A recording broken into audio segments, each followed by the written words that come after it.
Fantasy Philosophers is brought to you by fantasy-info.com.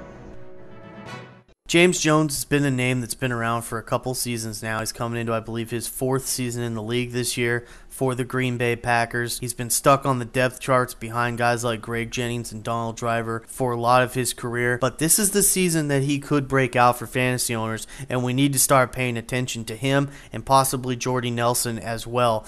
As Donald Driver, now 35 years old, had knee surgeries on both his knees this offseason. He is recovering from that, but at his age and obviously knee surgeries on both knees, that is something that we definitely need to pay attention to. Obviously, James Jones, he has talent. He does have issues with dropping the football, so he needs to clean that up. He was one of the league's worst at his percentage rate on dropping balls. So this is not a good thing for him, but outside of that, he's got the physical abilities. He's got the ability to get down the field and get plays that way as well. And obviously, when you've got Aaron Rodgers as your quarterback and there's a team that has only continued to help bolster that offensive line to keep adding protection for him, I see no reason why Rodgers won't roll and have probably the best fantasy quarterback season around this year again.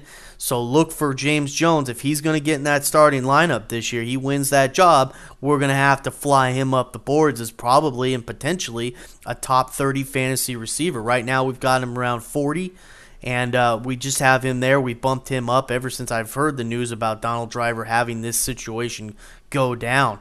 So we need to keep an eye on this with Driver. If he's having these type of issues, I could see him maybe even falling all the way out into the number 4 man on this team. So we keep an eye on this situation. We'll update you on the site at fantasy-info.com.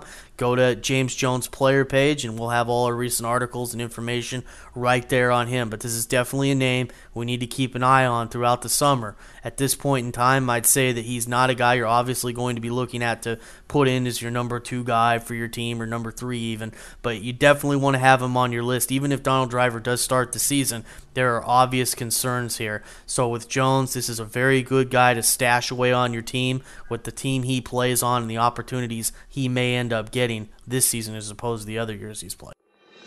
For more fantasy football information, go to fantasy-info.com and sign up for our free e-newsletter. Good luck in your 2010 Fantasy Football League. As an added bonus, the Fantasy Info guys will include their 5 secret tips for success in fantasy football.